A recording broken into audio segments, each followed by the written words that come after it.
मेरे साथ इस बार बहुत बड़ा स्कैम हुआ है। मेरे पास एनटीए की तरफ से ईमेल आता है कि your result can not be generated, क्योंकि मेरा रिज़ल्ट जनरेट नहीं हो सकता क्योंकि उनको मेरी ओएमआर टॉर्न और डैमेज्ड मिली है।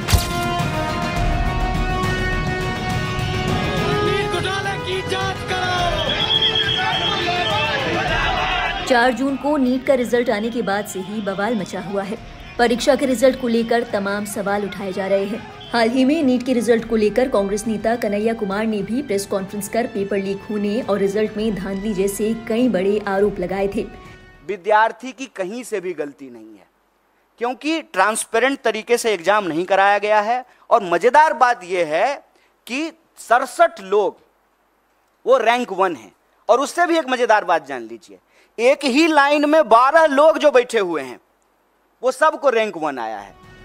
इसी बीच लखनऊ की रहने वाली आयुषी पटेल नाम की एस्पिरेंट का वीडियो सोशल मीडिया पर वायरल हो रहा है।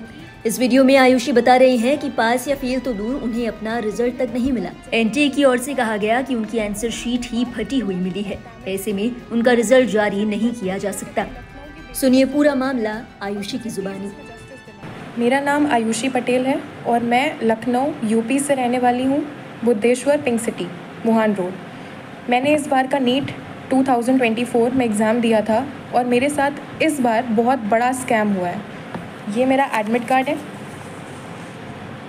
नीट का रिज़ल्ट जिस दिन आया 4 जून को, उस दिन मेरा रिज़ल्ट नहीं खुल रहा था। मेरे बार बार स्क्रीन पे दिखाया जा रहा था कि your result is not generated.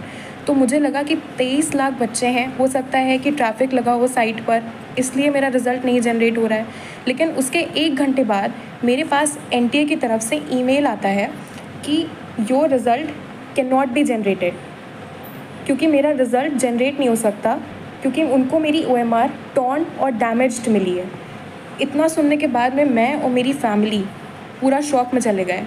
लेकिन मेरी मम्मी, उन्होंने मेरा बहुत सपोर्ट किया और मुझे डिप्रेशन में नहीं जाने दिया, क्योंकि इतना देखने के बाद कोई भी बच्चा अपना आपा खो देता है, उसको समझ में नहीं आता है कि उसको क्या करना है। सेम वैसे ही मेरे साथ हुआ। उन्होंने मुझे संभाला और तुरंत हम लोगों ने इस पर एक्शन लेने का सोचा। रात में मेरे मामा हाई कोर्ट में एडवोकेट हैं, रात में ही हम उनके घर गए और वहाँ से हमने एनटीए को उन्हीं के मेल पे दोबारा रिप्लाई मेल भेजा और हमने एक फैक्स फाइल करा कि अगर बच्चे का ओएमआर फटा है तो आप उसको प्लीज़ फटा हुआ ओएमआर ही, उसको कम से कम उसका ओएमआर तो दिखाया जाए। तो ये तो हमारा सक्सेसफुली रजिस्टर हो गया और मुझे 24 आवर्स के अंदर मेरा ओएमआर मुझे मिल गया, जो कि बिल्कुल टॉर्न कंडीशन में था। इस तरीके से एनटीए ने मेरे मेल पे ये मेरा ओएमआर भेजा, बिल्कुल टॉर्न कंडीशन में। इसको बारकोड को उन्होंने बिल्कुल ऐसा दिखाई दे रहा है जैसे जानबूझ के फाड़ा हुआ हो। ये फटा हुआ ओएमआर मेरे स्क्रीन पे आया और ये मेल भेजा था, जिससे पता चल रहा है ये मेल आया था मेरे पास में। इसमें सारे बबल्स, जैसे कि आप देख सकते हैं, ये सारे बबल्स क्लियरली विजिबल हैं। अगर आप इस क्लियरली विजिबल हैं सारे बबल्स, एक एक बबल विजिबल है। इसको जब हमने मैनुअली चेक किया तो हमको पता चला कि 715 ही आ रहा है। मेरा नीट का स्कोर भी यही था जो मैंने एनटीए की फ़ाइनल आंसर की से चेक किया था। मैंने किसी क्वेश्चन पे कोई चैलेंज नहीं किया, यही मेरा फाइनल स्कोर था। बबल दिखाई दे रहा है, एक एक साफ पूरा बबल, इसको कोई भी चेक कर सकता है।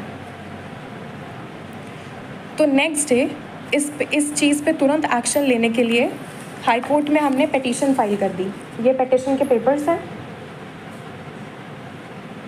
उसको तुरंत फाइल करने के बाद में अब ट्यूसडे को इसकी हियरिंग है। तो जो भी मुझे सुन रहा हो, मेरी न्यूज़ जो देख रहा हो, मैं आपसे रिक्वेस्ट करती हूँ, जैसे सब बच्चे पढ़ते हैं, ये मेरा 3rd अटैम्प्ट था और मेरे फर्स्ट अटैम्प्ट में नीट में 535 मार्क्स आए थे, उसके बाद 570 मार्क्स आए और अब मेरे इतने मार्क्स आ रहे थे। तो मैं अपनी पूरी मेहनत लगाई, मैंने 3 साल पूरी मेहनत करी है और मैं प्लीज़ आपसे रिक्वेस्ट करती हूँ कि अपनी लखनऊ की बेटी का सपोर्ट करें और मुझे प्लीज़ इसमें जस्टिस दिलाएँ, क्योंकि अगर अब मेरे साथ या मैं डिप्रेशन में गई तो मेरा नीट और पढ़ाई से विश्वास उठ चुका है। बता दें, नीट के रिजल्ट में कथित गड़बड़ी के कारण देश भर में हंगामा मचा हुआ है। स्टूडेंट्स मांग कर रहे हैं कि एनआईटी का एग्जाम फिर से करवाया जाए। मामले की जांच के लिए एनटीए की ओर से एक कमेटी भी बनाई गई है। एनटीए ने यह भी कहा कि अगर जरूरत पड़ी तो रिजल्ट को संशोधित किया जा सकता है।